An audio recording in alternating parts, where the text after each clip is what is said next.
Bonjour à tous, j'ai aujourd'hui avec moi un casque audio que j'ai acheté sur Amazon après de nombreuses recherches donc pour au final acquérir le... alors, je ne sais pas du tout comment ça se prononce, Ai Ai Ai ou Ai Ai Ai, c'est danois, si quelqu'un peut me donner la bonne prononciation j'en serais ravi, ça m'éviterait de dire n'importe quoi à chaque fois que j'en parle à quelqu'un, qui est donc le TMA, le modèle TMA 1, qui est un casque entre l'entrée de gamme et le milieu de gamme. Je voulais vous présenter le packaging parce que c'est assez joli. Donc c'est danois, donc c'était issu d'une collaboration entre plusieurs DJ. Bon, un petit peu comme le système Beats de Monster. Vous avez une boîte avec un petit vernis sélectif assez sympa avec des play pause, un packaging assez sympa.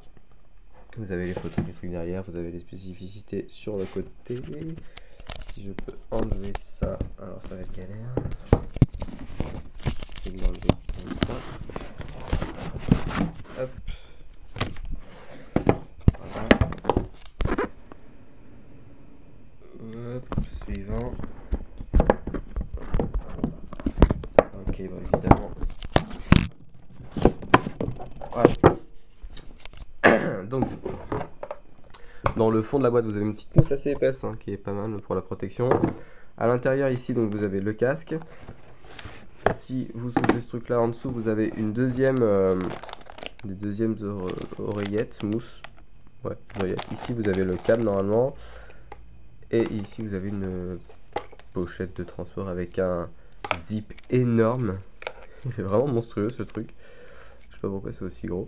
Bon, c'est une petite zip qui ne protégera pas grand chose, mais ça mérite d'exister. Trop peu de constructeurs mettent ce type d'accessoire. Au niveau de l'objet en lui-même, alors, c'est pas très gros, ça recouvre pas totalement l'oreille, mais il couvre assez bien le fait, le bruit ambiant, donc ça c'est une bonne chose. Vous avez deux adaptateurs, vous avez celui-ci et l'autre que j'ai mis de côté, je ne sais pas où, donc vous avez les deux tailles. Vous avez un câble qui est détachable, donc ça c'est faut absolument fonctionner comme ça parce que sinon c'est vraiment la galère, parce que vous pétez le câble, vous êtes obligé de changer le casque régulièrement.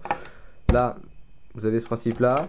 Alors au niveau du design, on a l'impression qu'il a été taillé dans un seul bloc, c'est assez rigolo.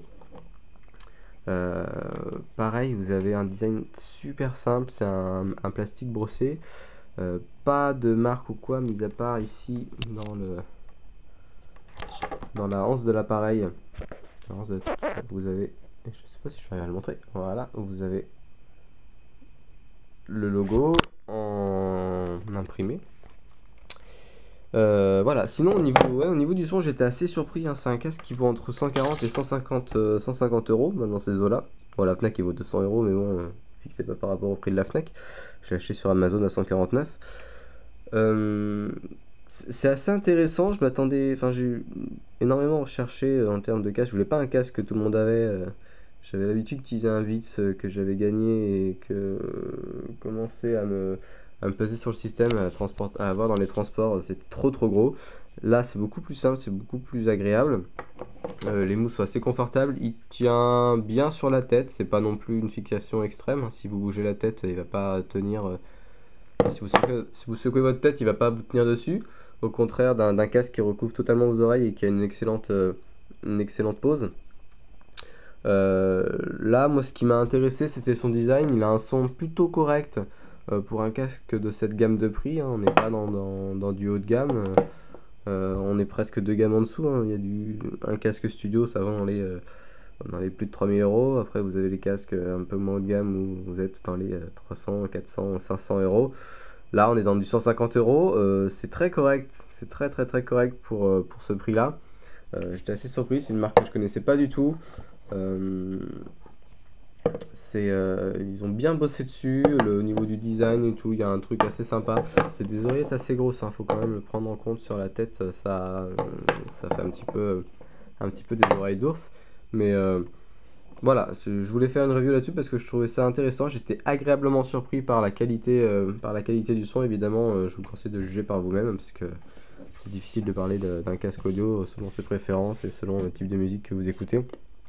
J'avais prévu au départ de passer pour un Grado. Le problème, c'est que c'est un casque qui est totalement ouvert. Là, c'est vraiment un casque fermé. Les casques ouverts dans les transports, j'ai pas envie d'emmerder non plus les gens autour de moi. Donc, par souci de confort, je me suis rabattu sur ça et j'en suis très content.